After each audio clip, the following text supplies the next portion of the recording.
Hey! Hey. Oh, God. Okay. So, hi. Hi. How's it going? Your Twitter's open right now, by the way. I I don't know. know if you know. I know. Okay, good. Good, good. I mean, It's I don't not. It's not care. open on the stream. I know you can see Oh, it. is it? Yeah. Look at the Yeah, I can stream. see it. Because I have the thing. I'm going Oh. to swap with Well, scenes. oh, right. Remember, I did all that. I thought of that. Okay, good. Good. You thought more than I did. This is when I'm the techie. Yes, you are.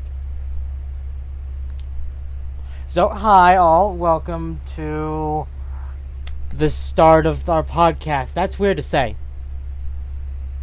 It is.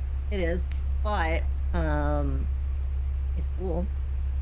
It's really cool. Ryan McMullen, hello. Now, I should say that we're not going to be focusing on chat the entire time. In fact, we may even open it up to talk to chat near the end. But right now, it's, you know. Mostly just if you ever get super chats, you'll have to answer your super chats. Exactly. You'll get chats in the end.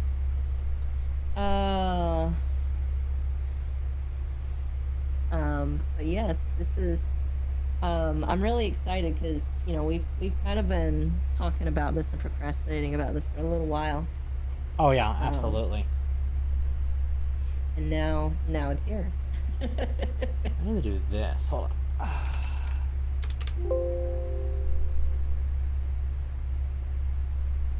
What? There.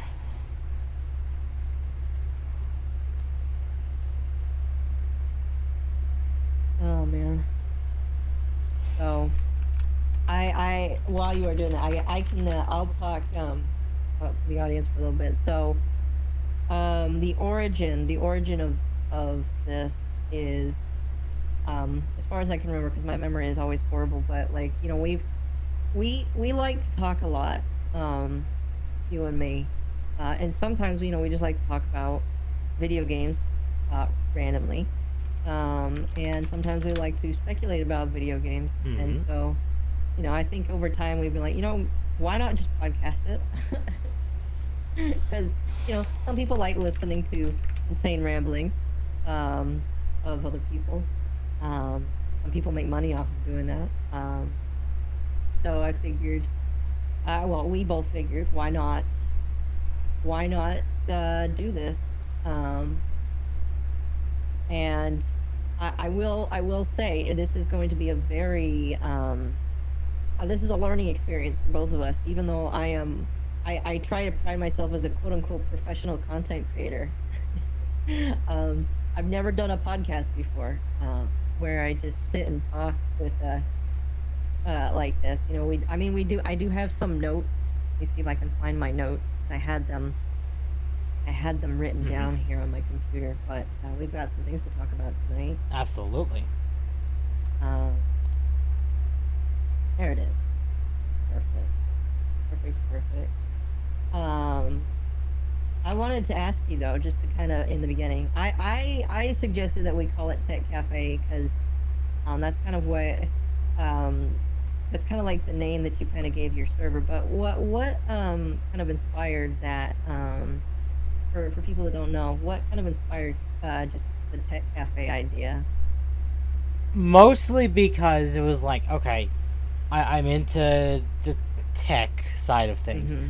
but it was supposed to be like a chill environment, in cafes, at least traditionally, are known as more like a. You we have you have to mention you can't go to Starbucks in it for it to be chill anymore. Starbucks aren't chill anymore. Yeah. Starbucks aren't chill anymore.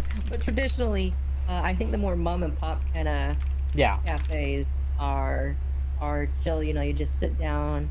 Now I don't drink coffee. I am not a coffee drinker. I know you are. So you probably have been to way more cafes than I have. Um, no, you think maybe not that as much? No. No. Oh well. I mean, you've been to the one we have. I'm pretty sure. Yes. Yeah. I've been to the one nearby you when I did visit you. I think I've been to it like once or twice. But yeah. Yeah. So yeah, I guess the idea is just a fun environment. If I were to imagine like a piece of art with both of us, it would be both of us sitting down at a table, maybe with a laptop, talking about things.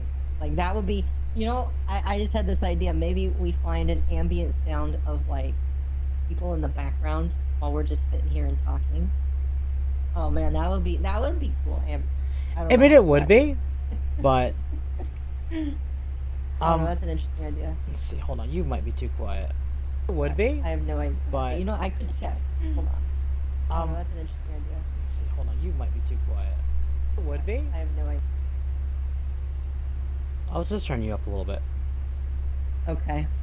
Yeah, that might work. If anyone hears any like buzzing from my side, it's just because it's really hot.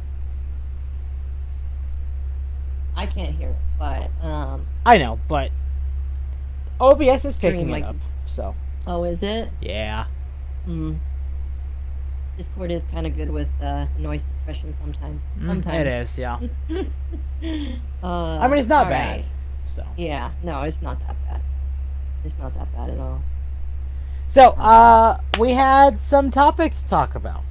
Yes, we have quite a few things. At least 3 or 4. Maybe even way more than that. Yes. But we'll go for as long as we feel like we can. And yeah. So, what did you want to talk about first? We have a couple different things on here. Well, I don't care. Well, so we have a few options to start off with. I know we were talking on your stream. Oh.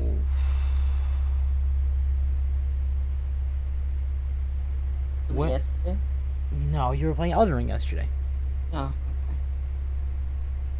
Hold on, I might need to look at your YouTube. What was I playing? Well, I forget. Oh, okay. That's why I said I need to look at your YouTube. Fair enough. I think it was the Destiny. It was Destiny. Okay. Pretty sure it was Destiny. What were we talking about? Specifically Sonic. Sonic? Okay. So, let's go ahead and swap over. And we'll just play... We can start with Sonic. Yeah. Yeah, let's start with that then. Hold this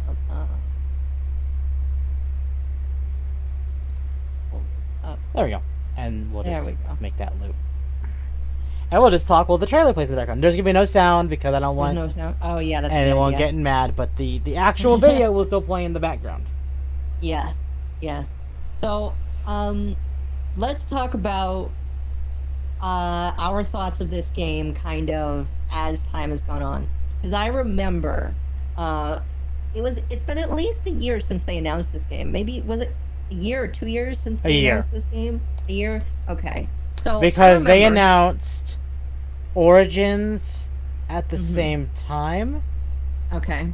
and I think it was around that time they gave a proper announcement for Sonic 2, I believe. Right. Oh, really? Was that when? Holy crap! It feels like that was so long ago. Well, no, that feels kind of inaccurate actually, Oh man. because Sonic 2 only did come out this year. Uh-huh. I mean, it doesn't really matter how long ago it came out. I just remember, so when it comes to my experience with playing Sonic games, my first one was SA2, and my standards for a good Sonic game was based off of that. And over the years, you've seen the quality of Sonic games kind of have a mountain effect where it kind of goes up, then it goes down, and then it goes up and down. Actually, well, kind of like a wave, but it kind of goes up and down. And before Frontiers was Forces, and Well, Forces. The funny thing is that when you read interviews from the developers and Iizuka and others, like the Sonic team members on Frontiers, they're not going to directly mention Forces, but you can see little hints in the interviews that they're talking about Forces. like as part of the story, or Well, Or just no, that they acknowledge its like they existence? acknowledge its existence, but they already know it was a failure. Mm-hmm. But they're not going to outright name it a failure. But you can see that they hint towards the fact of they've learned from the mistakes. Well, that's definitely good. Because I remember, and we've talked about this many different times. Because I think the expectations of me and you, and I'm pretty sure quite a lot of people have fluctuated during this game's development. Because when and you feel free to cut me off whenever you need to while we're talking about this, but when this was first coming out, I in my head I was like, I've gotten zero expectations for this. I am not expecting anything good because the last game was done in 3. I remember I actually did Sonic Forces in like 2 to 4 hours. Yeah, Forces was very short. It was a one-stream game. And I was like, wow, that's it. Okay, Sonic. It's weird because Colors was the start, and I'm gonna clarify this with there's no beef with Roger Craig Smith at all, none at all, none of the new cast. But I'm gonna be honest, the second Colors came out, as much as Colors and Generations were fantastic, ever since Colors came out, it's been a downward spiral. Just a little bit, yeah. And Generations was kind of like on that point of, this is a great game, this is actually a really good game, and then it just like having issues. Like, I mean, but is it a good game?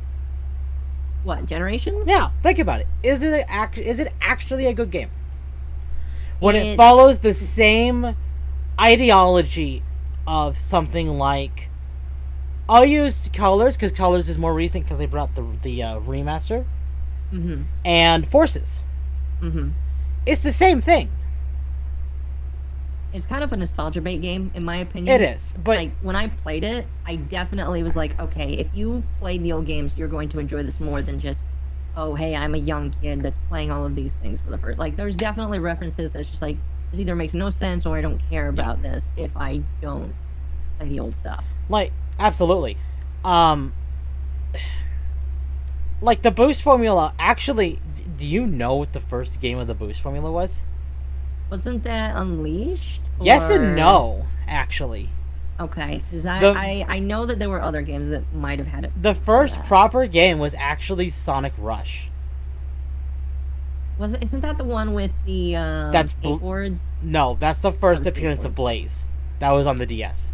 Oh, okay, yeah. But they incorporated the idea of the boost logic in that game into a 3D environment, and the first proper 3D boost formula game was Unleashed.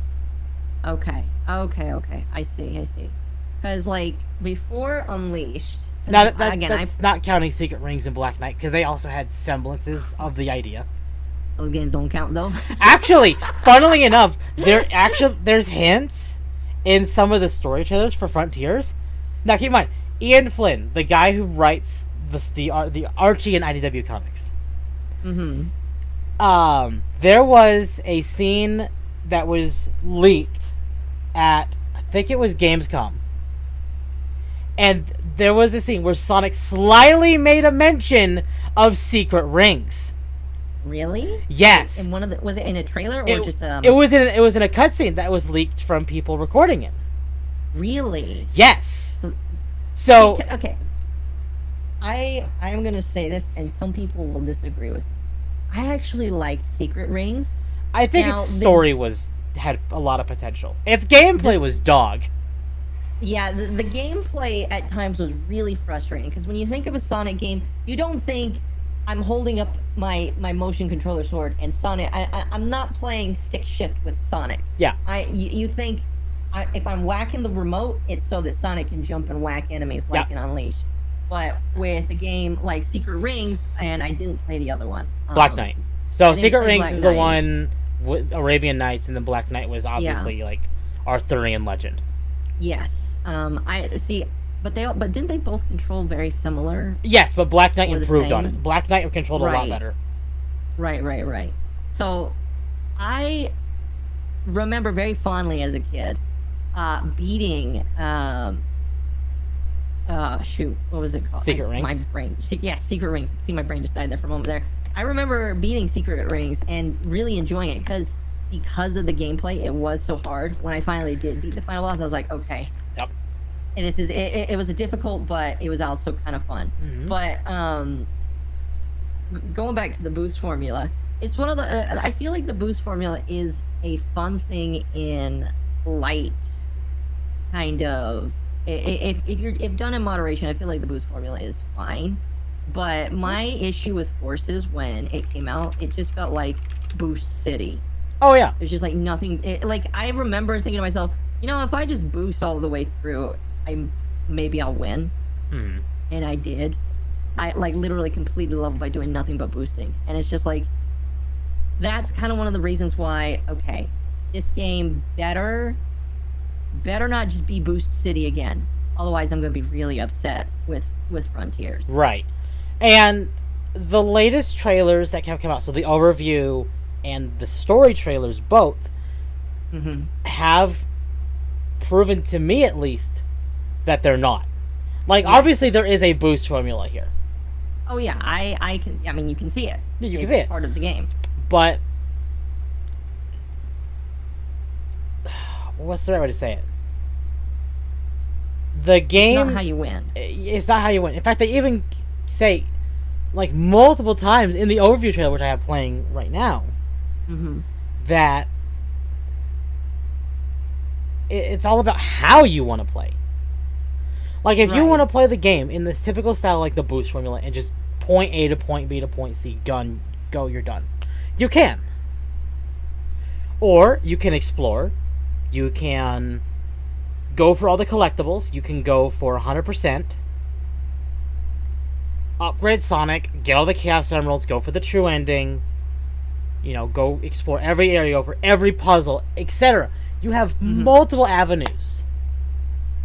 And that doesn't even include, like, the Amy side quests or the Cat fishing side quest, for God's sake.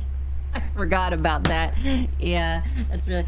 So, you said that there's a true ending. Are you saying that this game is going to have multiple endings? Okay. I say true ending because back in the... Let's say Heroes, Rush... Even to some degree, SA1 and SA2. Mm-hmm. You beat the game, technically, with, like, one character completion. Or one, like, story completion. But the true ending was more, you have all the Chaos Emeralds, you have all this stuff. It's basically, it's time for the Supersonic final boss. Yeah. That, to me, has always felt like the proper true ending. Oh, yeah. I know what you're talking about. The quote-unquote third chapter. Exactly. Right. Do you think that will be kind of like that in this? But you're only we already know Supersonic's going to be in the game. Yeah. Because the Chaos Emeralds are in the game. Yeah. I mean, like, you can't have... They're kind of like a thing that has to exist. Exactly.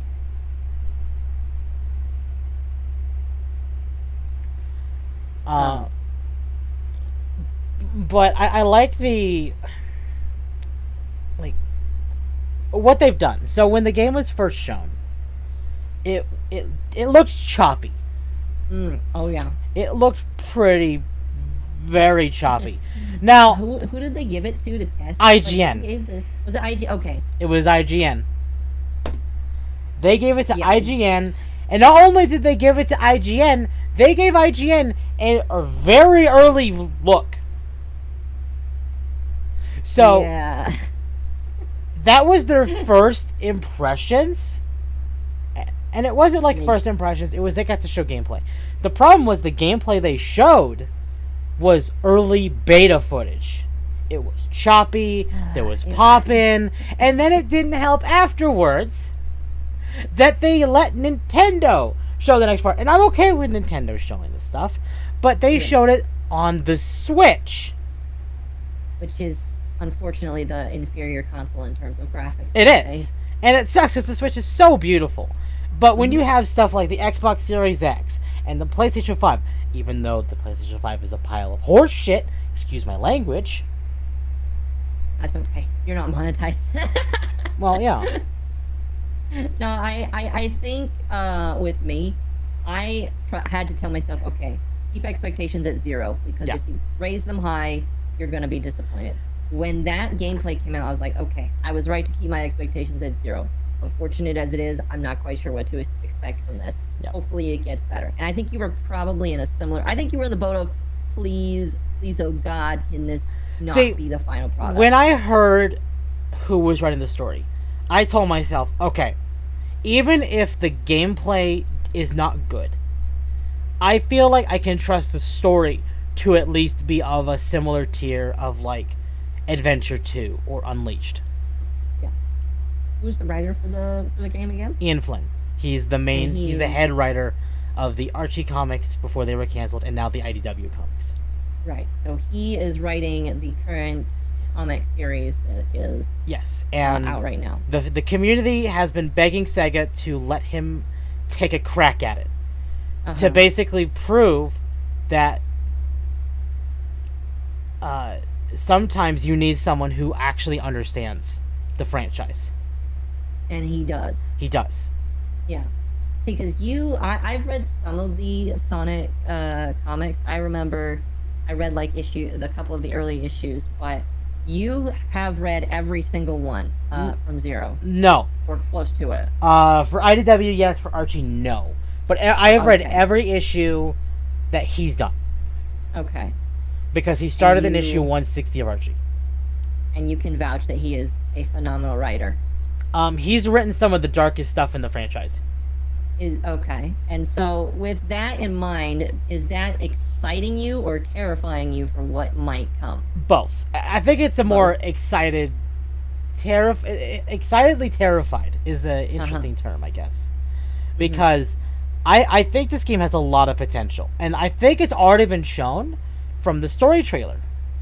I agree. Because in like Colors, Generations, Lost World, Forces, even the Boom games, or Boom in general, we'll go there. Roger Craig Smith's Sonic has always sounded very happy, very upbeat, never down, never more of that deeper voice like, it's actually, it's serious moment. He's not taking it seriously because he doesn't have to. Exactly. Even though in those games there were some interesting and perhaps, like, I'll be honest, some of those games, like Sonic Boom, horrible game. But it had an interesting plot idea that, if written correctly, probably would make a solid game. Exactly. Like Forces, also a pretty interesting concept. Was rushed from start to finish. Yep. But it was an interesting concept that probably was explored in the comics already and done pretty well. Yeah. But like, I'm excited. Like, I've raised my expectations just a tiny bit. I am excited to see this because I from what I have read of the comics and what you show me, I do think that this is going to be the most serious and perhaps one of the most deep games of the series that we have not really seen perhaps since in a while, and at least in a long while. Yeah. Well, to finish what I was saying, at least in the actor side of things, you hear Roger Craig Smith in a scene in the story trailer that has Sonic in like a deeper voice that kind of more mimics his Chris Redfield or Captain America voice. Right. Maybe not. It's like a fusion of like his other darker voices with his Sonic voice. And it sounds beautiful. Because Sonic, for as happy of a character as he is, I mean, this is a voice you'd expect out of someone, as an example, who's literally fighting a metallic zombie apocalypse. Yeah. And I'm not saying that's the story here, but that's one of the stories that Flynn wrote. So I can bring it up because context, it makes sense. Oh yeah, I agree. I think just from hearing the trailer, hearing Sonic talk, there is definitely a difference in how he's carrying himself because of the situation. And I think that a lot of people sometimes can forget the storytelling in a video game and how important, like, I mean, well, maybe not in many games, but I know for Sonic games, people can sometimes tend to forget the seriousness of a game. 'Cause a lot of the plots for these games are kind of earth-shattering plots, Yeah. especially with SA2. And, you know, some people might not care, but if Sonic sounds serious, it lends a lot to how good the game actually is. I think that's the last thing I mentioned because we have been on the topic for a bit, half an hour or so now. But when the mandate started for Sonic, they basically said that he cannot show emotion, that he always has to win. You know, you can't see him cry, you can't see him lose. And I'm sorry, removing such things like, you know, other emotions besides happiness, it taints the story. Like, you need to have these tense moments. It has for quite a while. And maybe this is their attempt at saying, you know what, screw this. You know, I will say this. I do think having the movies come out has definitely helped their ability. I think that having these movies be as successful as they are is them looking at, they're probably looking to say, okay, you know what, maybe we can do a little bit more with this because the reception is showing that we should. Exactly. And I think that's a sign that I do think it was a good sign when Sonic 1 or Sonic the Hedgehog was being developed as a movie, when they did decide to change his looks. Like, that was a sign to me that at least Sega was willing to listen. I actually found out about the movies that the Jeff Fowler, the guy in charge of the movies, was actually one of the major developers for Shadow the Hedgehog. Really? Yes. So he programmed a video game and then he came to develop a movie? I don't know if it was developed. Like, he was a part of the team that made Shadow. I don't know if he was the writer or if he had some, like major influence. But the fact is that he's the lead. Not like the lead actor, but like the lead guy for these movies. Right. Like, I think it says a lot, because I think he also understands the franchise to a similar degree as Flynn. Of course. And I think that's something you kind of have to do. Yep. Because I was talking to a friend about this. Every now and then, me and some other friends will basically do this, and we'll just talk about these similar topics. And one of them turn on about this. Flat out said that Sega basically took their Sonic Bible and put it in a bucket with fire. That's an interesting way. But I mean, I will agree. I agree with you. I think that they said, you know what, we gotta revise this, because with the success of the movies, they're like, okay, if the movies are doing good, then we've got to change that some here, because the video games suck. They're flopping hard, but like, the movies are a massive success. Oh yeah, movie 1 was really good. I think I can't remember what you said, what your thoughts were of 2 were, but I think 2 was my favorite so far. I really like. I think I like 2 equally to 1. You think you like them just about the same? Yeah. Yeah. I mean, that's fair. I think I just like 2 a little bit more because it expands more on the story, and I'm one of those real heavy into story kind of thing people. I'd also like to point out that we're like a year and some change away from Sonic 3 already. That's great. And we're gonna get Shadow the Hedgehog. We are, and I'm excited. Oh man, are we gonna see the Earth? Or are we gonna see the moon? Space Colony arc? Oh my gosh. Like, there's a lot of things as far as this. But before we get Sonic 3, we get the Knuckles show first. That's right. I forgot about that. When is that coming out? I don't know. Okay, they haven't said yet. But, fair enough. I think we need to go back to our old Disney Plus days of watching Marvel and sign up for Paramount Plus and watch Knuckles. Sign up for a couple of weeks, watch the show, then that's if it comes out. Is it if it's like one episode a week, or if it's like all at once, or if it's Yeah. We don't know. I think it's more. I think, and this is a side topic, but I think with how Disney Plus has done their shows once a week, I think it has kept audiences hooked longer. Obviously, because it's like if we release it all at once, they're gonna come. They're gonna be gone like in a day or two. But if you do it once a week, you're forced to stay. Yes, but in the case of Sonic fans, because the people involved with this Knuckles show also understand that they just want to watch it all. We'll see that, I guess. They haven't talked about it. There's only an announcement that was happening. Right.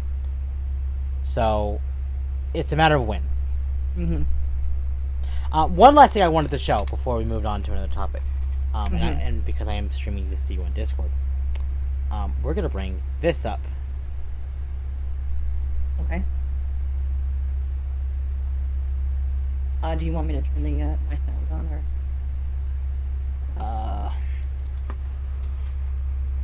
No, it's all right. It doesn't really need sound. I'm gonna. In fact, we'll just do this. Is this a fan project? It is. It looks like a pretty cool fan project so far. I love the Sonic community, really. It's absolutely fantastic. And you'll get a kick out of this.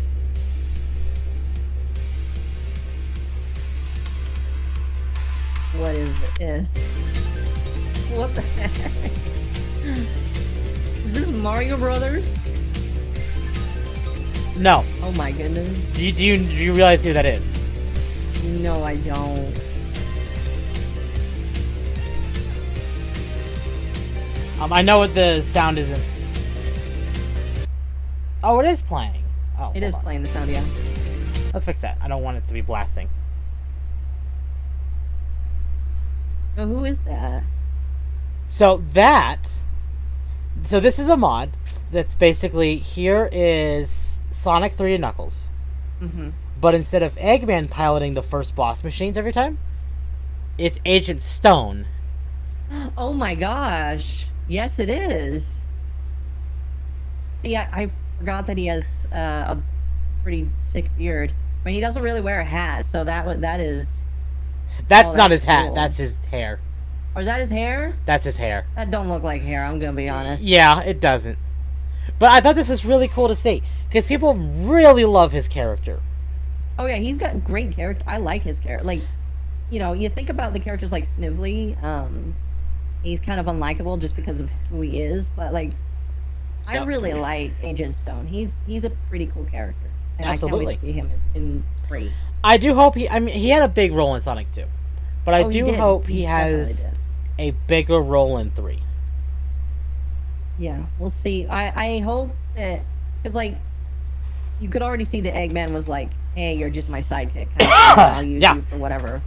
I hope they don't relegate him to just being the punching bag sidekick for Eggman. I mean, I'd be okay for like, maybe even like all of 3, because it's implied at the end of 2 that Eggman is dead. Quote unquote. Quote unquote dead. And so, like, for the entire movie, you could have Stone doing literally everything. And then the surprise ending of just the reveal of Eggman's actually alive. Yeah. Because Jim Carrey is retiring. Jim Carrey. So you could easily just say, okay, well, we didn't hire him for as much of the movie because we wanted to keep the suspense to the character that he is alive, a secret. Right. And basically have Stone be the true, or the main antagonist for pretty much the majority of the film. That would be interesting, actually. Okay, I can see that. Like, really put him in the role of, like, Snively or something like that, or just, you know, a possible replacement to Eggman. Right. When Jim Carrey really does retire from these films. Did he ever say when he was going to retire? He said he wants to make a lot of movies with this. He said he was retiring after Sonic 2. But they would need to really impress him with the script for Sonic 3. However, the fact that he came back for a sequel at all suggests that they definitely made him very intrigued. And which is probably not something that happens a lot with him. Exactly. And I think let's put it in context. For Sonic 2, he actually went to the the head of this film Mm-hmm. and said, I want to be in a fat suit for this film. The fact is that he flat out went to the higher ups for this film and said, I want to be in a fat suit. Yeah. And he He wasn't. wanted. He wasn't, but he wanted to be. Because he knew the character. And I think that's what we need with movies, is to have actors that are like, I know this movie, I know how to do this movie, let me impress you. Yeah. Now, to be fair, I still think Jim Carrey was the turd in the punch bowl here for both films. Because You'll make a lot of people upset with I that am. comment. I'm very controversial statement. But I genuinely think he was the turd in the punch bowl for 1 and 2. Not to say that he was a bad actor or playing a bad version of Eggman. I was very happy with his interpretation of Eggman. But he was playing himself and not Eggman. That's the problem. I do think he kind of got better in the second movie. He did. Like in the second movie, he was a little bit less himself. He did. But you see what I mean. Is he played... I agree. 100% I agree. Alright. We've been on this topic way too much. We have. I mean, we can continue, but we've been going for a while on this. I'll let you take the reins. Okay. Here you go. Have the reins. This one. Okay. Now, as context for me, I've never played Tower of Fantasy nor paid attention to it. Yeah, okay. So, what do you know about Tower of Fantasy? That it is a Genshin ripoff. That's all I know. Okay. I will actually... okay, so I was planning on doing a review for this. I still want to do a review for this game. A critical review for this game. So, let me give you some context about how I came to know this game's existence.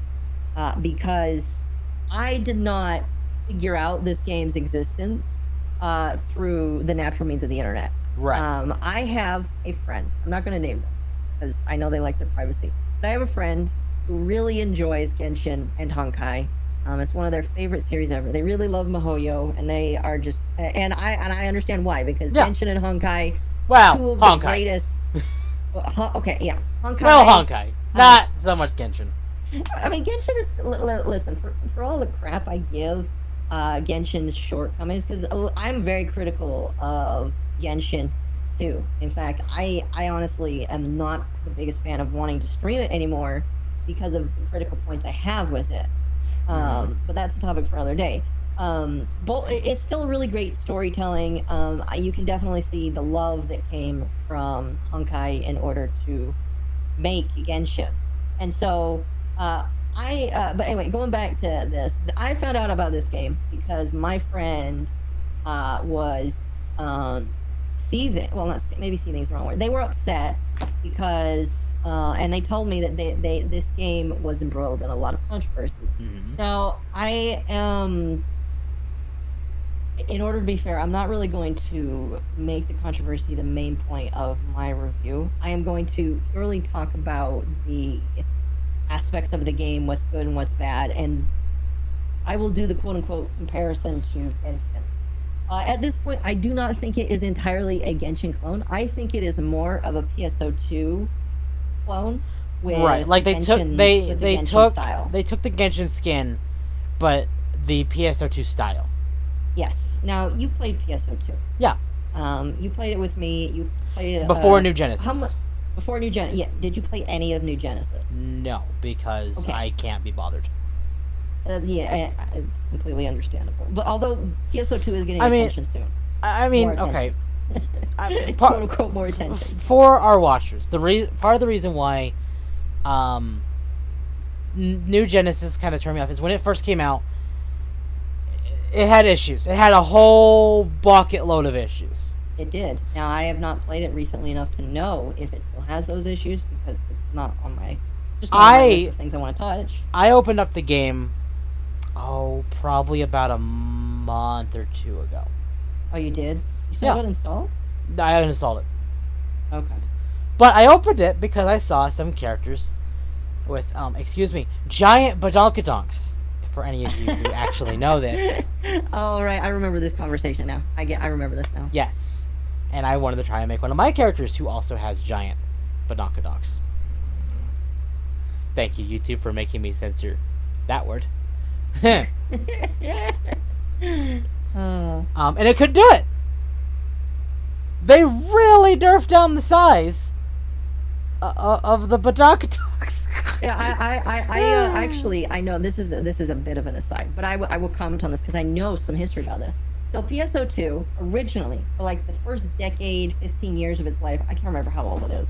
I know that it's been around quite a long time, and it still has quite a lot of loyal people that play it. It was only available in Japan. Yes. And if you wanted to touch this game at all, you needed to download third-party software that some people might see as sketchy. You had to download the game in Japanese, and then you had to download patches that gave it English subtitles, but it was still in Japanese. Right. And that is how I originally discovered and played the game. When it came out in the English version, there was a lot of issues with the English version. Biggest one that got me, and you will remember this, you had to download it off of the Microsoft Store. I do remember that. Everybody knows. Like, do you remember the issue? Because, like, for the longest time, I was losing computer space because it was saying that I uninstalled the game, but it didn't get rid of it. I had to help so many friends fix their computers because of PSO2 only being through the Microsoft Store. Because it was partitioning space. Yep. On my hard drive, saying that I had removed it, but it was still there, and it was just like, no, half of my hard drive is gone, and it's because this game is not actually off of my device, and you had to change internet settings in order to uninstall it. It was crazy. Because the Microsoft Store didn't allow you to uninstall things. No, it was just weird. So that was one of my biggest issues with PSO2 when it came to the American release, but still, you know, again, a big aside, but PSO2, good game. Well, going back to was a good game. Well, I still think it's a decent game. The issue, the other big issue with the Western port is obviously the censorship that comes with being a Western port. In the Japanese version, and I only know about this because I have friends that still play the Japanese version because they refuse to touch the Western version. Yep. There are certain not mods, but certain clothing pieces that you cannot buy in the American version. Now, we cannot show you this on stream because YouTube will not like it. Yeah. And I only know about this because I have friends who played the Japanese version. But in the Japanese version of the game, the body sliders for what you could change was typically way more free, and they had clothing to make your body proportions look much, much bigger and way more unrealistic than ever could be. And in the American version, as far as I know, I don't know if it's changed or not, but as far as I know, it is not changed. Just search Tower Fantasy gameplay. But it's one of those things where I like PSO2. Gameplay is great. Gameplay is fun. New Genesis feels a bit like a grind to me, unfortunately, and so that's why I don't want to touch it. But it's a great game. Now, stepping back to Tower Fantasy.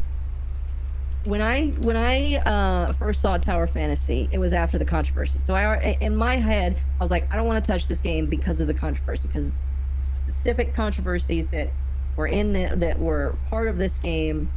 You know, I'll talk about a couple of them. Now, you kind of scrolled past it with a couple of these thumbnails, but Tower Fantasy has been accused of very closely mimicking certain characters from other games. And you paused, scroll back up there a little bit. I think this Just one? a little bit. No, not that one. I think it's the next one. That one right there. Not the video, but just like the thumbnail. Right. The thumbnail right there, it's just... Oh, this one. And, yeah, that one. Now, again, I don't know if it was... I believe they said it was ignorance on the upper management's part, and I really don't... I don't care about that, but they were accused of borrowing / stealing / taking all of these things and putting them into their game. Some of the things that I see that is a big problem are still in the game. But looking past that, looking past all of the weird controversies, My take on the game is it's a decent game. Now, to its credit, some of the things that Genshin needs fixes on, Tower Fantasy actually does decent. Right. In this game, okay, so let me see if what you remember about Genshin. What do you remember about Genshin's exploration? Do you remember how to explore in Genshin? I mean, you walk around and you open doors. Walk, run, open doors. Okay. And then you find maps, basically. That was about it. Yep. So, and there really isn't any vehicles. No. There's no Genshin would actually be helped a lot if they added, like, a mount. A mount, exactly. And that's the one thing in Tower Fantasy that I think everybody was really happy with. Yep. In Tower Fantasy, they don't call them mounts, they call them relics. And they have many different ones. They have a jetpack for you to jetpack with. They have a skateboard for you to skate across the, well, not a skateboard, but they have a hoverboard for hovering across the water. They have a Rubik's Cube that you can Rubik's Cube on across land. Like, they have a lot of different mounts. And I think the big selling point of Tower Fantasy is the exploration. It is pretty much just the exploration. Because, again, with my critical look of the game, story isn't the best. I have not completed the story. I have gone through the first 3 worlds. I still have like 2 more worlds to do before I finish, quote unquote, the story so far. But the story is not really the strong. Like, it's decent.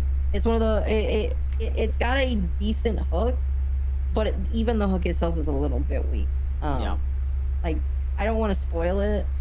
I mean, I don't really know if anybody cares, but the hook of just the story is you're gonna go find somebody. You're crossing the land to find somebody, which is pretty close to Genshin's. It's pretty close to Genshin's I gotta find my brother. Yeah. It's not the strongest hook in the game. I mean, there is side hooks that make the game a little more interesting. Oh, you're dealing with the fact that you're living in a post-apocalyptic wasteland. You're having to deal with the issues that, that big tower that you see there is actually the cause of the world kind of falling apart, which, that's kind of that's a trope that is explored a lot, and I don't really have an issue with that. But, like, the story is not, in my opinion, the best. Right. It's just honestly kind of a weak story. But that's not why people play the game. At least as far as I see, people don't play the game for the story as much as they do running around and exploring. Because there is a lot to explore. And you actually get rewarded very heavily for exploring. Do you want me to open it up and kind of like show it off? Because I can like open it for a few minutes. No, I think we should move on. Actually. Well, I mean, we can move on, but like it's just one of those games where people will call it a Genshin ripoff. I don't think it's as much of a Genshin ripoff as some people think. There's definitely questionable things that are in the game that I'm just like, okay, that's kind of off. But I don't really see. I see it as kind of its own thing. But right. I don't think it's, in my personal opinion, I don't know how long it's going to last. I mean, I don't see many people talking about it today, so. I mean, I still think it's got some popularity, but the major popularity that came with playing the game, getting all of the Twitch drops and all that other stuff, that has died down. A lot of people, like, even some of my friends that were really into it, I don't see them playing it as much now. And I think it's just because it's another one of those, it's another dime a dozen game that comes along. It's popular for a little while, and it's going to get some people that put money into it. Now, I will say that they are going to do an expansion. They're going to do their 2.0 expansion soon, so that might renew some interest in it for the people that actually do want to play on it long term. Right. But for the casuals, like, Genshin just had Sumeru come out, and people are playing and enjoying Sumeru, and I think Sumeru probably stole a lot of the people that were touching this game for a while, because I know a lot of people were just waiting for that. Games like Final Fantasy 14 or Destiny have got their content drops that happened recently, and it's just one of those things where I don't know how long this game is going to last. I will mention it failed very hard in China, which was where this game was originally released. I must apologize. I do need to be right back. Okay, that's fine. That is totally fine. I'll continue talking then. This game didn't do very well in China. And like it majorly had issues in China. So I'm honestly, I don't know where this game is going to go.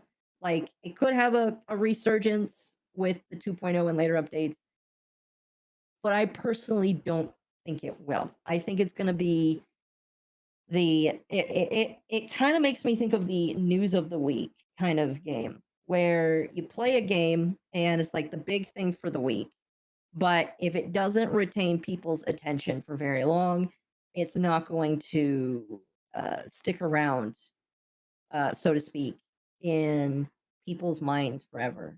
Like, and I do think there are still people playing it. Like, I probably could ask some of my friends, and some of them are probably still playing it. But it's not really got anything going for it to keep it as a long-term product. Yeah. I mean, I could go on, but I want to save it for my review that I am procrastinating writing because I'm working on another video right now.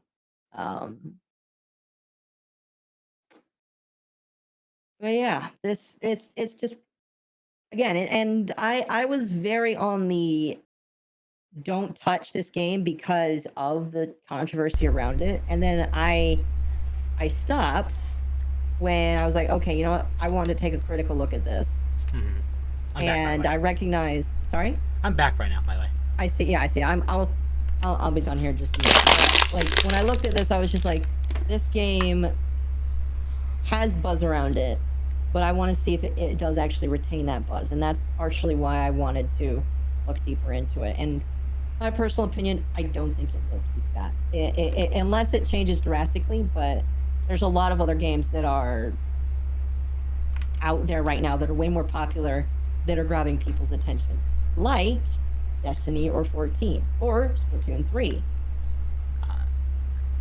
But speaking of Final Fantasy. Oh goodness. So, I know you have not finished the MSQ for 6.2. Not yet. I got on for a few hours today to grind armor, and I was very unlucky, so I stopped after a while. Context for Occo. Occo does not really play much. Occo does story, and that's about it. Well, okay, that's actually not true.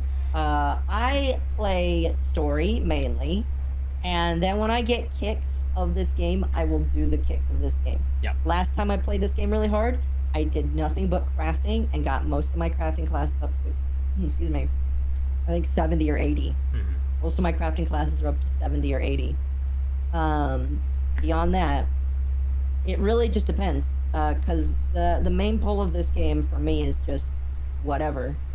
But for you, I feel like you're a little bit different. I don't know what pulls you into this game. I mean, I think the story is my biggest pull because the story is fantastic. Oh yeah, I think that's majorly what gets people to enjoy and come back to this game. To at least start the game, because it's a Final Fantasy game. Yeah, exactly. But besides that, I mean, every piece of its content is fantastic, and they've been refining it more and more through Endwalker. Oh yeah, 100%. I think one of my favorite things that I heard about when they started doing the oh my god, sorry, just seeing the trailer.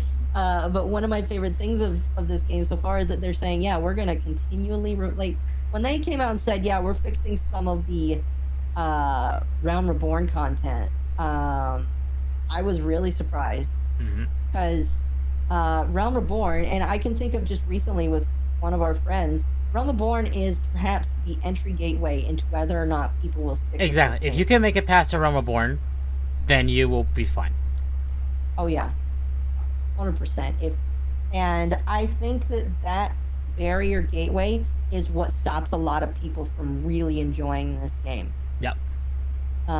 Again, one of our friends tried it and was like, "Yeah, I don't like this game." Well, he played like a good decent chunk of a Realm Reborn, and then said, "This is so boring, I can't continue." And I get it. And yeah, I do. Like, he stopped for a long time, and then we had to convince him, get back into it. Trust us, make it through. You will like it. Mm-hmm. And he did. Yeah, exactly. Like, I will fully admit, I skipped a lot of Realm Reborn story because it felt boring to me, and I had to, I had to do some story catch up where I actually listen to people say, "Hey, this is what the story is." Like, okay, it's a good story hidden among a poorly kind of done walk through Eorzea, but it's great. And with this patch that came out, I like a lot of the things that came out in this patch. The island stuff, obviously. Do you have access to the trial now? Like, I know you have access to it, but can you do it now? I cannot do the trial yet. Okay. I have like 3 more armor. There's 3 more. What is it called that you have to raise? The armor level. Yeah, or item level. I have to raise my armor level by 3 more points before I can do it. Okay. And I'm too poor to buy the armor. I mean, it's worth it doing your expert roulettes.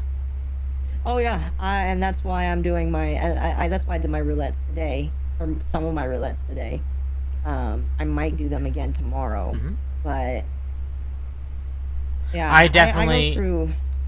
I definitely need to get back into doing them as well, because now that we are finished the MSQ, we're done with we haven't done the raid yet. Me and the other friend we're talking about have not done the new tier of Pandemonium yet. That's planned for this week, or Monday. We're doing that Monday. But it's time to start grinding, prepping for 6.3, because I have a pretty good feeling that 6.3 is in December, and if August is anything to go by, September, October, November will all go by very really fast. Oh yeah, it definitely did for me. Yeah, 100%. Like, and I think I definitely will eventually get back into the grind of doing it. I think for me right now, the last thing I did in this game before I took an extended break was nothing but crafting, and that was just a drain on my want to touch the game overall. Yep. I think crafting can take a lot out of you. Yeah, absolutely. Especially when you're spending a couple hours to get one item so that you can craft another item, so that you can craft like 30 of one item, so that you can level yourself up 10 times, so that you can do the next story. So you see how monotonous that sounds? Absolutely. That's crafting in a nutshell. So we do have another piece of content that I'm curious to what you'll do when it comes out in 6.2. Okay. So we are getting the next quest for Hildebrand. Yes, 6.2. I do plan to play that. But eventually, the relic weapons this time around are tied to Hildebrand. Yes. I remember that. I remember us talking about that. So my question is, are you going to be going for any of the relic weapons this time? I know you don't normally, because it requires you to do stuff like Eureka or Baja or stuff like that. I need to do Baja? No, not for this one, because this is the Endwalker relic quest. Okay. This is tied specifically to Hildebrand. We don't know the exact details of how you'll get these weapons, but Hildebrand is how you get them. Right. Whether it's through the gold saucer, or they added like a new dungeon, like a big like Eureka or Baja, but it's tied specifically to Hildebrand. Like, we don't know. I mean, I think I will. I think have we seen pictures of the weapons yet? No. Have they shown those? No. Okay. We are probably not getting that patch until probably mid-September. Mid-September? And that's at the earliest. That could even be an October thing. Right. Well, I mean, I do plan to do it, because I think the thing that is going to entice a lot of people to do it is not the fact that it's a new weapon that's going to hurt a lot. It's actually, the fact that's probably the biggest reason, actually. Oh, you don't think that people are going to do it just because Hildebrand is funny and they want to? I think that's how they're going to entice more people to do it. So a lot of the community loves Hildebrand. Oh, but a subsection of the community does the relic weapons, because they are really good looking for your cosmetics, for transmog, Plus, they are great boons to your item level. Exactly. But now 100%. that these players who play Hildebrand are now like, oh, this will help me. Okay, let's do it. That's great. And I think that's why they're doing it, is to have another gateway entrance to show people. Because anyone who actually cares about Hildebrand but not the relic weapons, they're not going to do the relic weapons. But they will do Hildebrand. But if they tie them together... Oh, I agree. Oh, excuse me. I 100% agree. I mean, I'm doing it. I'm going to get the relic weapons, especially if there's a bow tie on the new lance. Like, if that probably won't happen. Realistically, that might not happen. Well, that's the question as well, and I think that's the last thing I'm going to ask you before we move on to the thing, because we do need to start thinking about wrapping it up. Yes. Are you going to be sticking with Dragoon, or are you going to finally take the plunge and start maining something else for the next expansion? Because next year should be when the next expansion comes out, and we're already getting close to the end of 22. Yeah, we are.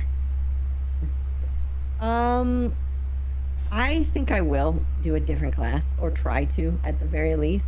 I think the hard thing for me is I've always gone with the Dragoon because it's an easy DPS, and and as a DPS you don't really have any responsibility besides destroy everything in your path. Right. So I probably will go with a new main. It just depends if it just depends right now. It depends how you feel. Yes, but I would like to try something different for the next expansion, because all I've been doing is for the entirety of... Since ARR, since you started, since the very beginning. Now, to be fair, when I started, all of the story was released. Most of it. Now Almost it's not. all of the story was released. But now I have the chance to look back and say, okay, I could do something different. Yep. Oh, I guess last question, because I forgot to mention. Island Sanctuary. Yes. Have you done anything with Island Sanctuary yet? I have. I've gone through the first couple of objectives. I built the house, and now I'm unsure what to do next. Okay. I'm not quite sure how you add more buildings, so I might have to look that up. Unless you know. Think I'm going to end up doing a bit more tonight after we're done here. Okay. Because I haven't done mine stuff today. Okay. Alright. So, I know we were going to talk about Switch this time, but I think we're going to talk about Destiny, and then I think we'll be done. You would think we'll be done? Yes. Okay. So, your experience with the current season, or I guess, let's talk about it this way. What were your thoughts of the reveal? So, as you might remember, I looked up a leak because I didn't care. Yes. And I was not surprised, but by the same token, I was also kind of for it. I'm pretty sure I told you this before, but I actually really like the Fallen as a race. I don't know if they're like my favorite, but I kind of like the story that they kind of go on, because it's just like a story of redemption, especially with Season of the Splicer, which probably is my favorite season so far, just because of the colors and the look and the feel. I was really excited for this because it did spell a return for some of my favorite characters, and along with that, it's you can't go wrong with pirates. Pirates is just a theme that is hard to mess up. It really is. Opinion. I mean, if when you do, you really mess it up. Yeah. I think that when the 30th anniversary came out, I think that Grass was kind of them throwing around some of these concepts, and I think this season is kind of them continuing some of these concepts. Yep. All right, go ahead. No, I was gonna say I totally agree with what you're saying, and I'm partially hoping that Grasp of Avarice will not be a required piece of content for this season. But I do hope they talk about some concepts from that dungeon. Right. No, I agree. Part of me kind of wanted Grasp to like, oh, since it is being given away for free, maybe they would just force people to go through it, which would I'll be honest, that would be a hard thing to do because It would, because you have to have the 30th anniversary to go through Grasp of Avarice. well, that's not the only reason why it would be difficult. And this is something that I think a lot of people don't often think about. But Destiny is a game that if you don't have friends, it's really hard to do high-end content. And dungeons are literally 3-man raids. Yeah, if you do not have at least 2 buddies, you can't do... Nightfalls, dungeons. You can, but you need to LFG it. Oh yeah, like doing... or be good enough to solo this content. Exactly. Unless you're really good at doing dungeon solo. It's one of those things where Destiny becomes very depressing if you are the only one that you know that enjoys it. And I think that's one of the problems that can come from this game, and which is why it's like, okay, I can see why they wouldn't want to require it, but I want Grasp to have some importance in some way. Yep. Whether it's a mention or maybe an instance where they send you back into Grasp, like as a normal mission instead of like a dungeon. That would be cool. Okay, it reminds me of a mission back in the Taken King, actually. So there was a mission that had you go into the Vault of Glass, but this time it's infested with Taken. It was just a story mission. It wasn't like a dungeon or a raid. It was just go into this raid in this story mission and clear out the Taken and find out what they want from the vault. Did you go through the entire thing or just select parts of it? Select parts of it. Okay, fair enough. But it reminds me of what you're suggesting reminds me of that because of the whole, go into Grasp of Avarice, in a more story mission base and figure out, what it has to do. Now, I know people would be mad about it to a degree because there has been a case of reused content this season. I don't feel like that's that big. Because here's the thing. Again, the fact that this is season of basically the pirates, I feel like it would fit. In my opinion. It would fit. Because Grasp of Avarice is pirates, basically. Yeah. It's Grasp of Avarice is the Goonies of Destiny. Yeah, it's a very chill dungeon. It's fun. It's wacky. Yeah. So I wouldn't mind that if it was some sort of instance thing, but I feel like they have to do some sort of little mention. I agree, and that's why I feel like these relics, or whatever, in the story, because we're only in week 2 right now, has some tie to what happened, what's revealed at the end of the dungeon. Oh yeah, I agree. Because they slowly went mad in that area. Speaking of the story, what do you think of the story for this season so far? I think it's very good. Aramis has come back, which we all knew would eventually happen because we didn't see her head get chopped off and thrown into an abyss, because that's what has to happen for a Destiny character to actually be dead. Or you yeet them into space after you kill their corpse. In most cases today, you need to incinerate their corpse. This is true. Which means that Oryx might not even be gone. No, he's dead. He fell into Saturn. Oh, this is fair enough.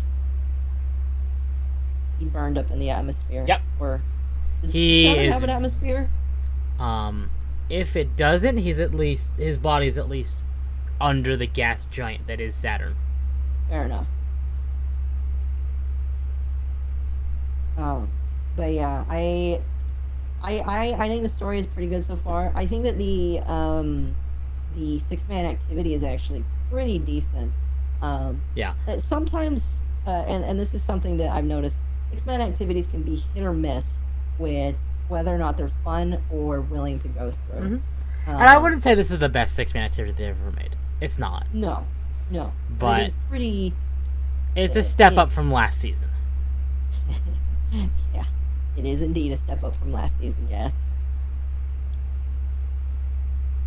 Last season's, I don't know if this is true, but I feel like last season's was really hard, not because of the difficulty, but it's just like it took forever, man. It did take a long time. It was like at least 10 minutes for one run, maybe even 15. Depends how fast you are. Yeah, and whether or not other people are there. Yeah, exactly. I don't know. So, I guess on a similar topic, what did you think of the Lightfall reveal? Just overall, or Yes. so when when it was first coming out, I was at work. I mean, you were there when I was at work. Yeah. But just to explain, I was at work and I was listening, while I was doing my work. And then when I watched the trailer later, I actually am really excited for the new destination. I think the thing I'm most excited about is the new destination. Because as you know, and as I kind of like to throw around, my favorite theming well, I've got a couple different, but Cyberpunk is definitely in the top 3, and then Vaporwave is probably on top of that. Neon Punk, Vaporwave. Yes. It's really high up. It calls back to what you were talking about earlier with Season of the Splicer. How you said part of the reason why it's one of your favorite seasons is because of the coloration, the tone of the season, and that kind of is reflected far more in Lightfall. Yeah, and I really love the colors. The new subclass is actually it. So the thing about the green, neon greens are definitely a part of neon pop, but you don't think about the green as much as you think of the light blues, the pinks, the purples.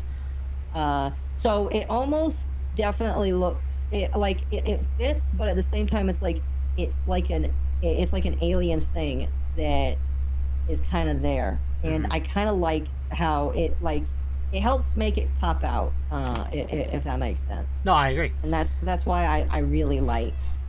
That's why I like the new subclass. I'm really excited. I'm excited for the new subclass, not because of the mobility that will come from it, but because of the deaths of the people trying to mess around with the new subclass and how far they can go. Right. I think I talked about this with you.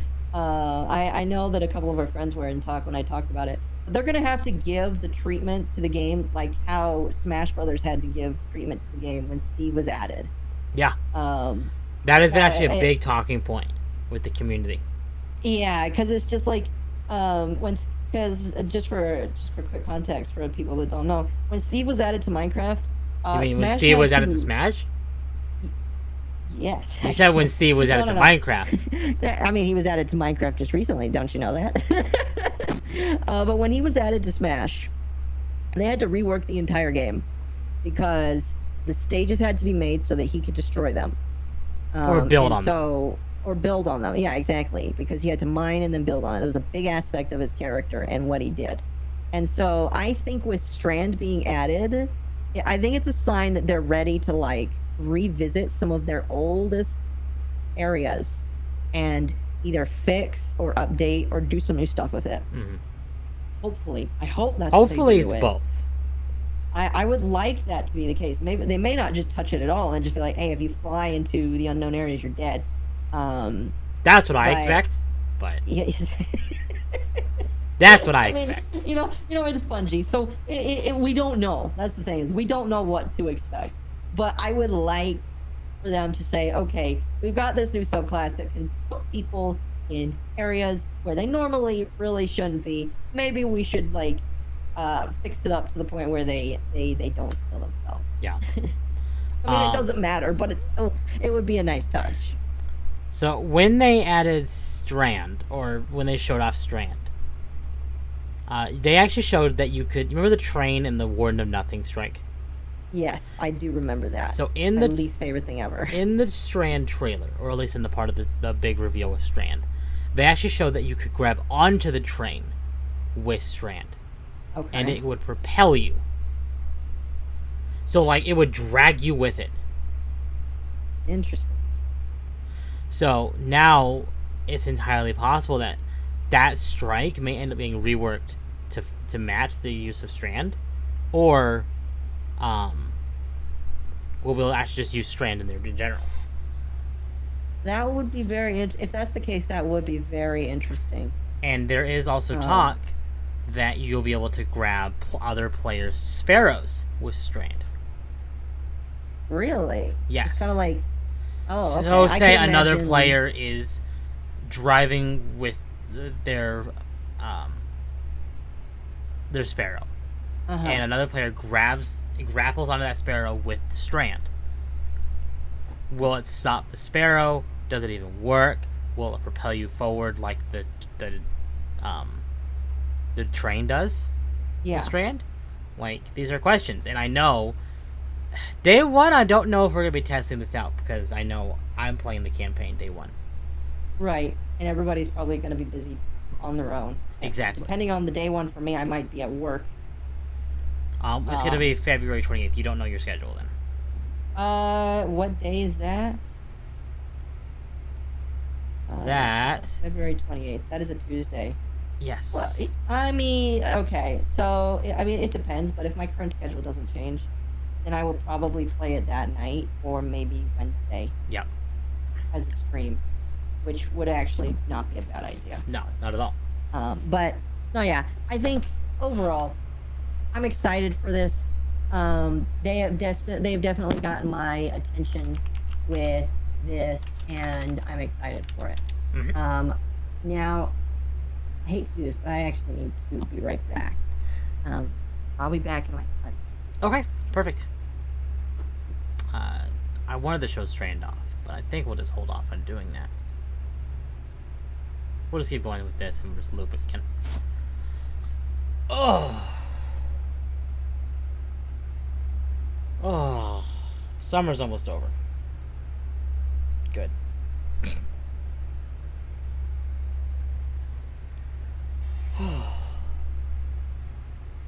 Oh, good lord.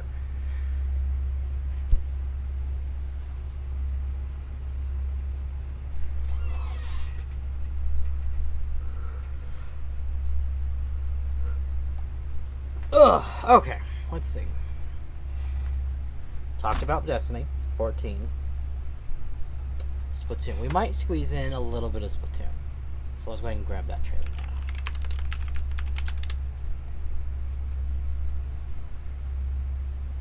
That was a year ago? Oy.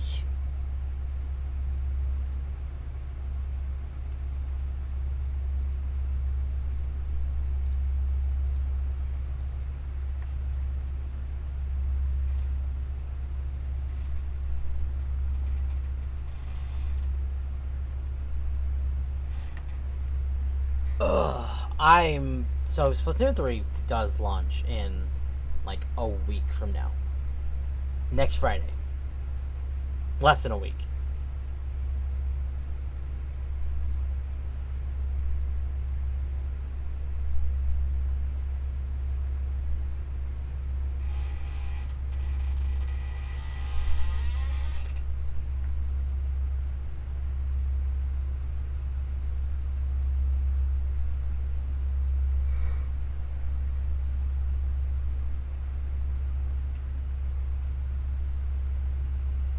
Okay, so I have to ask, who's playing Splatoon on day one? I'm sure a lot of people are, but I am curious.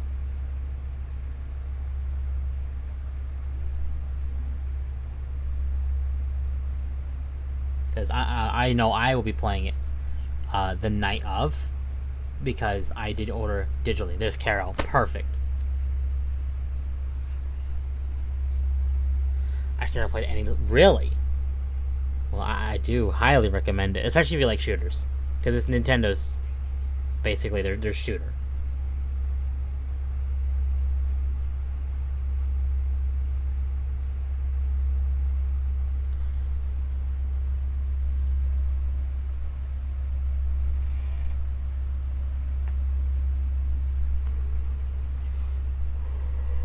What?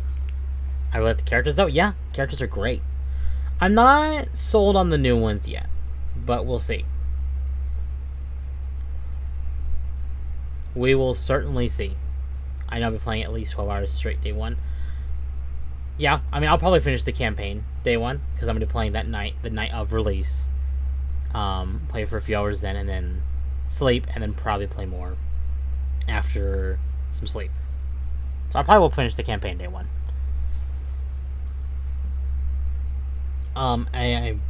Catch me cosplaying Fry. Yeah?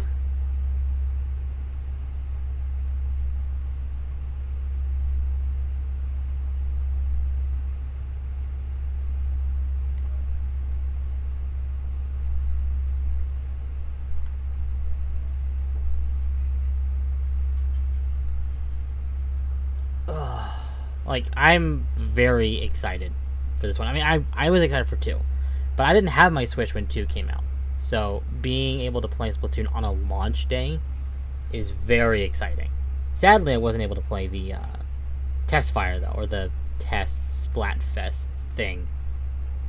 Never did, just wasn't in the mood. I don't know, what can you do?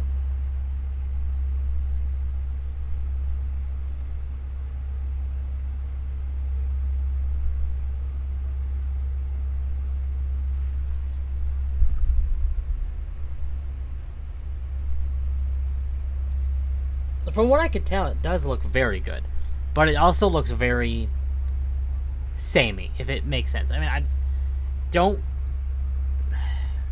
What's the right way to say it? Don't change what ain't broke, or something of that nature. Splatoon 1 and 2 did great, and Splatoon 3 will just capitalize on it. I was wondering why everyone was freaking out about Splatfest, because the game wasn't out yet. Yeah, because they had the test fire. One day, people can just play. Welcome back. I noticed we moved on to Splatoon or Nintendo. Yes. What were we talking about? Right now is Splatoon. Okay, cool. I'm not late for my product. Well, a little late, but that's okay. Yeah, that's fine. So I was asking who's playing Splatoon on day 1. Okay. I plan on it. You just haven't had if you're streaming it yet or not. Well, I'm pretty sure it will be. It's the 9th, right? Yes, that is a Friday, I believe. Yeah, that's a Friday. That's next Friday. Yeah. No, yeah. If it's released that day, then yeah, that is the plan, to play it day 1. So, I plan to play the story. It looks samey, but doesn't feel the same. Yeah. However, it will technically be out on the 8th.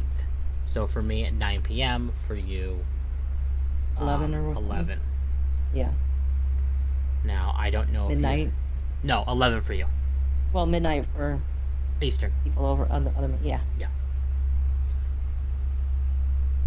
Oh yeah, I'm really excited. So here's my thoughts about this game. When I saw the trailer for this, I basically said to myself, they took all the best things from 1 and 2 and decided to combine them and then add things that people were begging for ever since 1, such as friend co-op. Yeah, that's one of the biggest ones. Yeah, I mean, like, I remember when I was still new to the world of Splatoon, and I would watch videos of people magically getting into the same lobby because there were tricks for people to do that.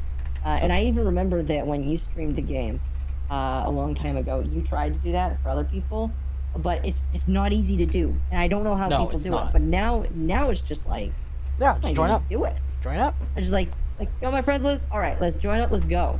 It's awesome. I'm really excited for it. Salmon Run 24/7. That's another big one. Oh yeah. If you don't like PvP, there you go. Yeah, I mean, so my position on PvP is kind of weird. I typically do not enjoy PvP, and that's mostly just because I suck at it.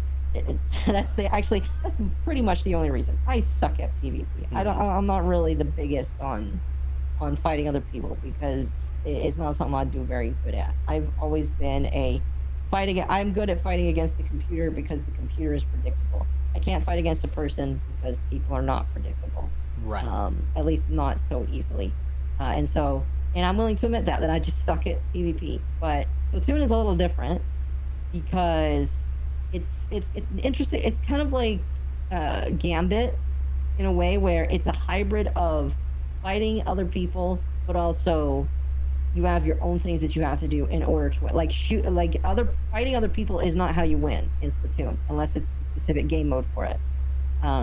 The regular game mode is just focus on painting the canvas the most your color in order to win. Yep. And that's why Splatoon for me is a variable where I like it, because it's less on PvP and more on just win. Yeah.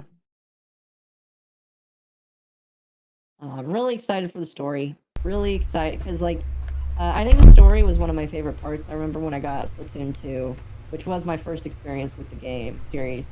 I love the story a lot, and I'm really excited to do that in this game. I'm really excited to play with people. I've hyped it up a lot on Twitter.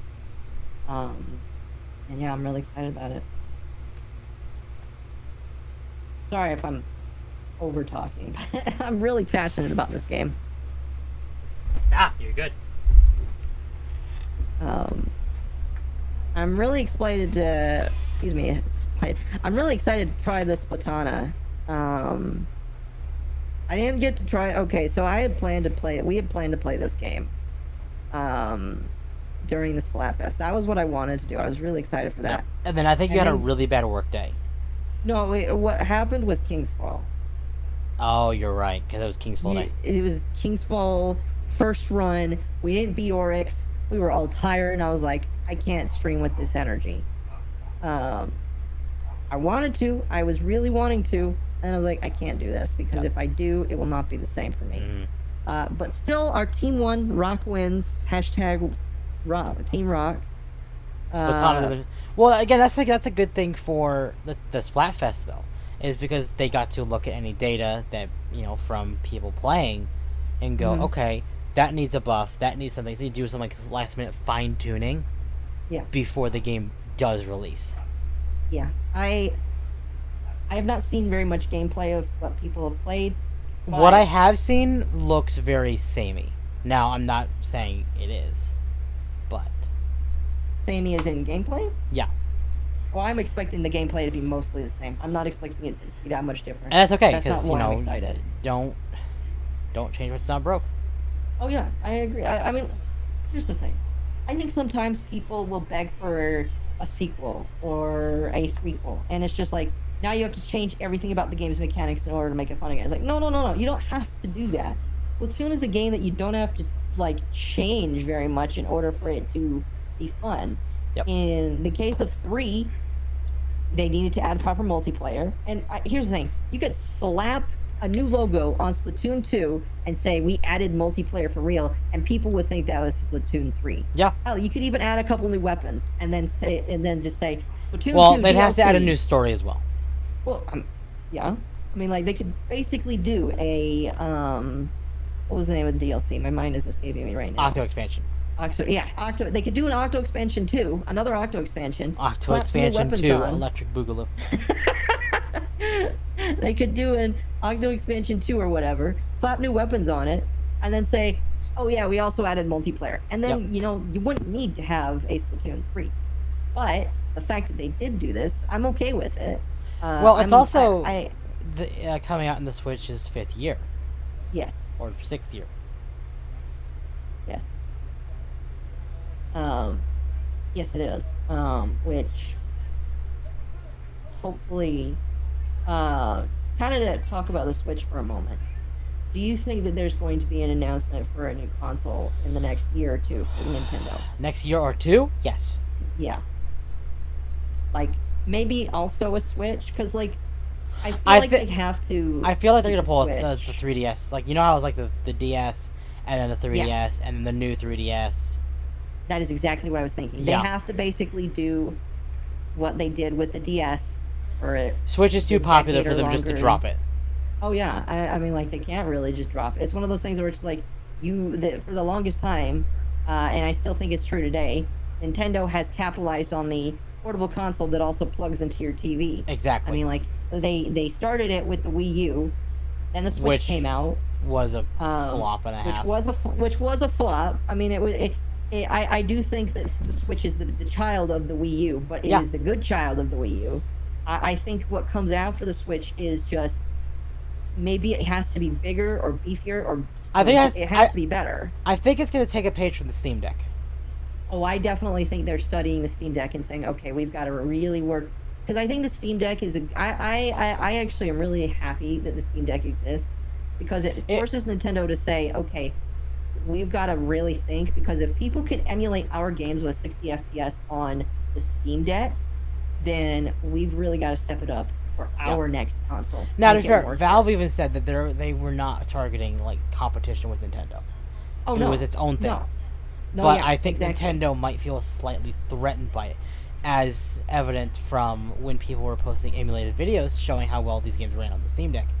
Oh yeah, I think that I definitely think that Valve is not going to be like Valve doesn't need to compete with Nintendo, because it's a completely different market. Yeah, they're two completely different markets. Nintendo is family friendly, sometimes not so family friendly. Hello Bayonetta 3. Marketplace. Steam is everything that isn't Nintendo or other gigantic game franchises. Yeah. They don't serve this. They kind of do, but they kind of don't serve the same market of people.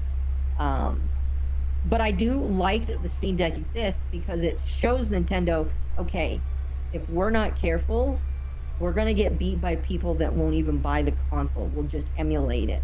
Or it's maybe more of a fact of people aren't gonna buy, say, like, I'll use a few examples: No Man's Sky, Skyrim. I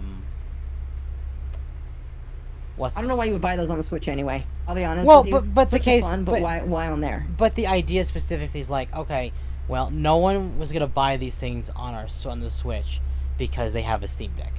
Yeah. Oh yeah. We need to prove that the Switch is enticing enough for a market where stuff like the Steam Deck and the PlayStation 5 and the Xbox Series X exist. Because as of right now, the Steam Deck is just a tad lower than the last gen at this point. Yes. Whereas the Steam Deck can compete with the current gen consoles. Oh yeah, it definitely can.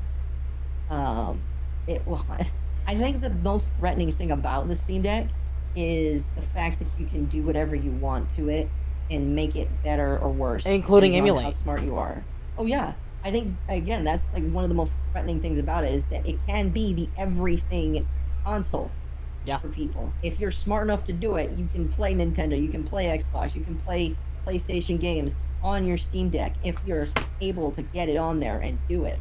Yep. Which, like, majority of the people won't do, but that's still threatening enough where these companies will go, okay, we have to make sure we're on our toes. Yep, exactly. And that's one of the reasons why I like it. I still plan to get one eventually. I think you actually might still be able to get this one this year. Oh. Interesting. Okay. Because they moved the timetable. I'm not sure. Because there's not like an exact. Wow. I want to look at my wait list then. Oh, it's down 1%. Oh snap! My expected order availability is October through December, so starting next month. That's crazy. Oh man. But yeah, I'm excited for 3. I'm excited for the new stuff that's going to come with 3. But when it comes to the when it comes to the PvP aspect, it's just like I'm expecting what I've already seen, but with different new things to add on to it. So I guess our last topic, I'm going to end off with this, is the rumored Nintendo Direct. Yes. You had some stuff that you were keeping a secret about. So it's not really a secret, but it lines up, and it kind of makes it feel more like this is a true thing. So there has been talk that there has been some internal leaks that say the Direct is going to happen on September 12th. Okay. About 9 days from now. Yeah. So, 3 days after Splatoon 3 launches? That again, that kind of lines up, because now the big game is done. The summer games are done. Time to move on to the fall games. Fall onwards. Mm-hmm. And this rumor is that they will be focusing quite a bit heavily on Zelda.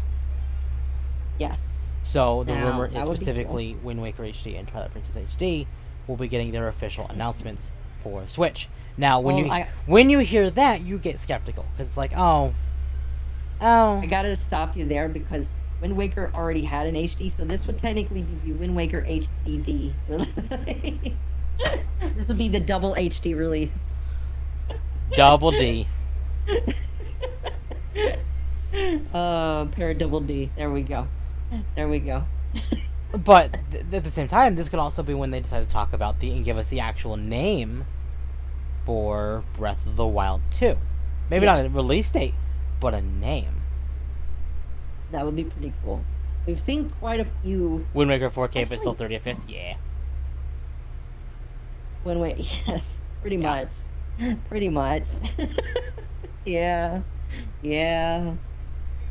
I'll buy it though. Listen, here's I the will thing. too. If it comes out there, I will not only buy it, I will do a let's play of it because the Or last time I stream it played anyway. Wind Waker, yes, it would have to be a stream. Because the last time I played Wind Waker was on the Wii U. Yeah, the last time I played Wind Waker was GameCube. Oh, that's right. You Yeah. buy off that. That was one of the big games I bought for the Wii U. Like I bought it. I was gonna buy a Wii U Christmas. for Wind Waker, and I just never did. Yeah. But along with that, 4K, I don't the Switch Pro, I do not believe is gonna be announced for like a while still. Period. 4K Switch. It's coming. No, Switch Pro is coming. It's coming, but just not now. Not for a while yet. Yeah, But no. so the other two rumors were that Metroid Prime Remaster, because that's been on the rumor list for a bit now, and that there was a reporter that said it was coming out holiday 2022. But there was no announcement for it from Nintendo specifically. So it's like, well, does this exist? This reporter is still claiming that it is coming this year, and actually that this direct that's been rumored for September 12th is when they're going to announce it for this holiday. Now again, the fact that they've said Wind Waker HD, Twilight Princess HD, and Metroid Prime Remaster all on the same direct, it's starting to sound a little fishy. We are on the fishy game right now, so We are. But another rumor came out today about this direct, where they will be announcing Skyrim Anniversary Edition for Switch. Now I'm feeling maybe it's a tad more I feel my wallet getting pretty light because these are all games that I haven't played in a while or just played at all. Well, you could also just get the $20 expansion for Skyrim on PC, and you're fine. PC. Yeah. Skyrim released on PC? Skyrim, The Elder Scrolls V Skyrim. Oh, right. Never. Sorry, I was thinking of Skyward Sword. All right. It has Sky in it, so I thought of Zelda. But now you see what I mean. It's like, well, this I rumor it doesn't feel real. But now there's like Skyrim Anniversary Edition. I'm like, okay, now you're starting to feel a little true, because it's not often they talk Bethesda appears in a direct. You know, Bethesda shouldn't really. And be this is doing the a lot only right Skyrim now. release that's not on Switch yet. So now it's starting to feel plausible. Yeah, I mean, well, always when it comes to a direct, I always tell people that are expecting things that they haven't seen for a while. I am sorry, Lane, with Metroid Prime, it's never gonna happen. People get upset when I say that, but I mostly say it because I like joking around. But like, I obviously want some of these games to come out, but like, I think people need to temper their expectations. They do. All of this sounds amazing, and if it does happen, I will 100% be buying and playing Wind Waker, Twilight Princess. Yeah, absolutely. I have and not. I have never finished Twilight Princess, so I'd like to finish it. All I know about Twilight Princess is Midna, and the fact that Link turns into. I think you will all I really know like about Twilight it. Princess. Oh, I'm pretty sure I will. I've heard that it's a very dark game, but it has a very good story. So I am excited about the potentiality of playing Twilight Princess because I've never played it, don't know very much about it, All I've seen is Midna and a lot of different pictures of Midna. Yep. I've seen a lot of Midna. Twilight Princess is great. It is great. From what So hear. I have made it pretty far into the game, but I never finished it. Same with Skyward Sword. I've never finished it. The only Zelda games I have completed to this day are Wind Waker, Phantom Hourglass, Spirit Tracks, and now Breath of the Wild.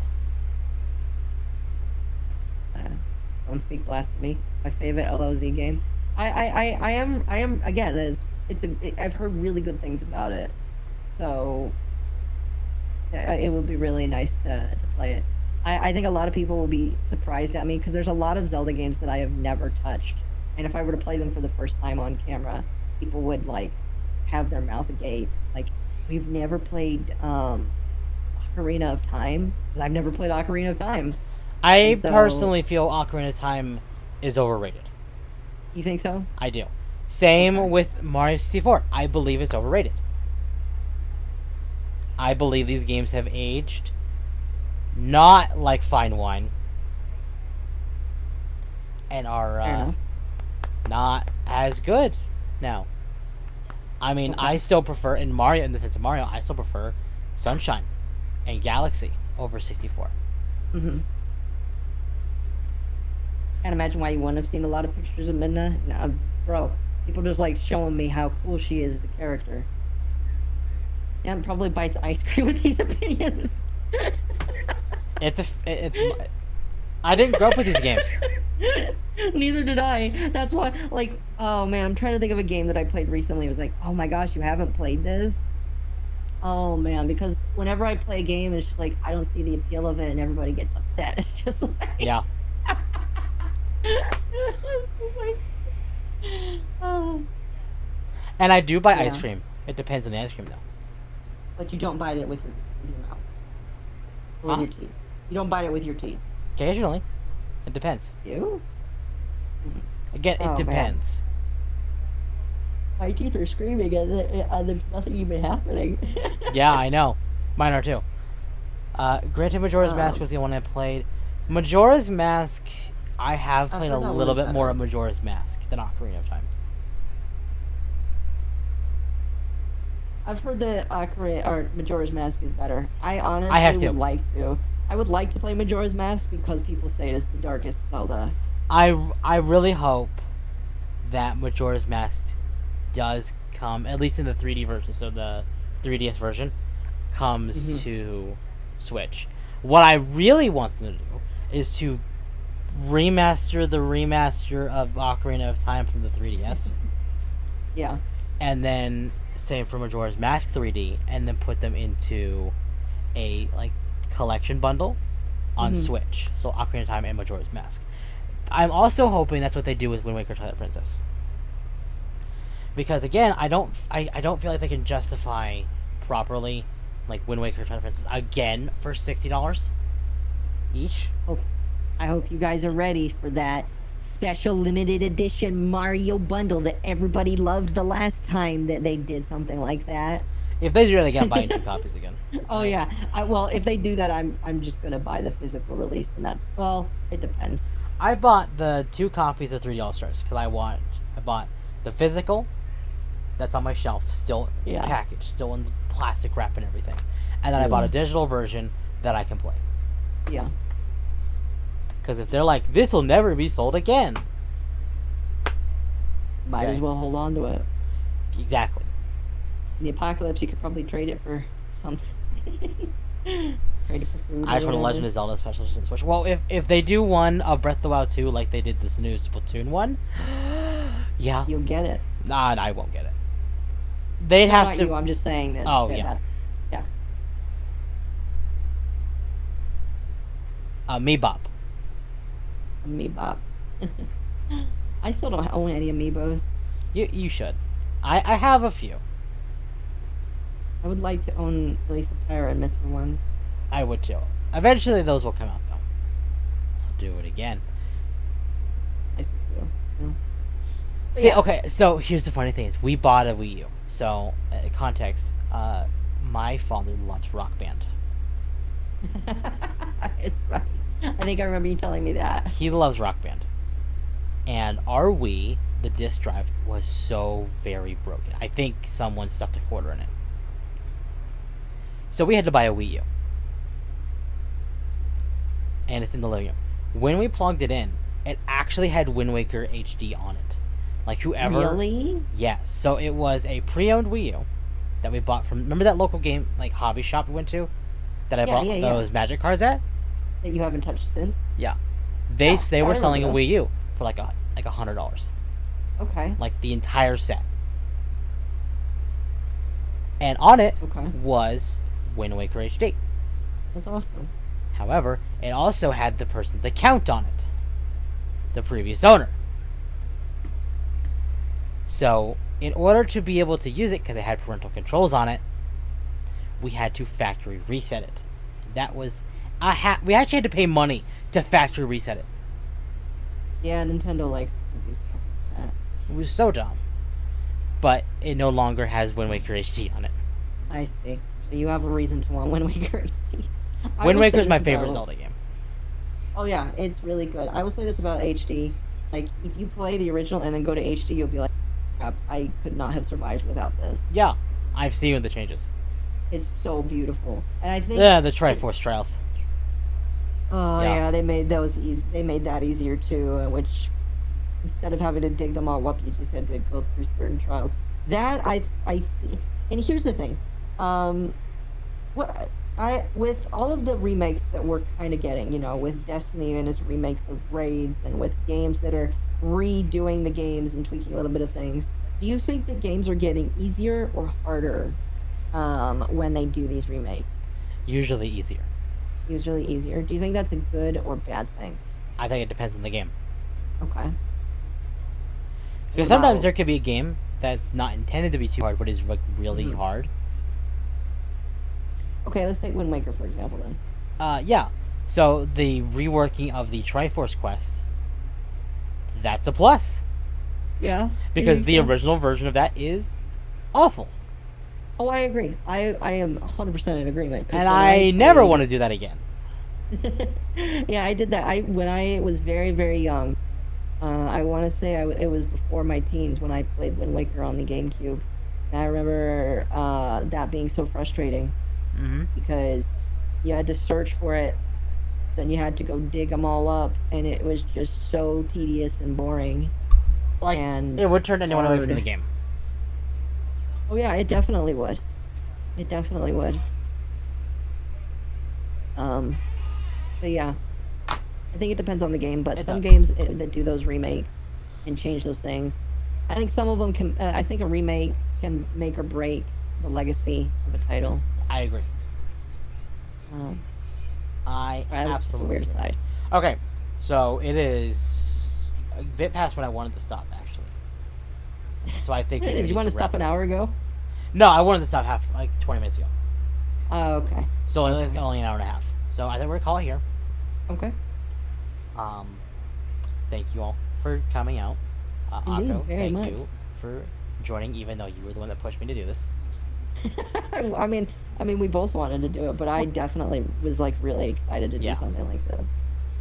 The next time we're planning to do this, so the plan is right at this moment, once a month. That is the plan, yes.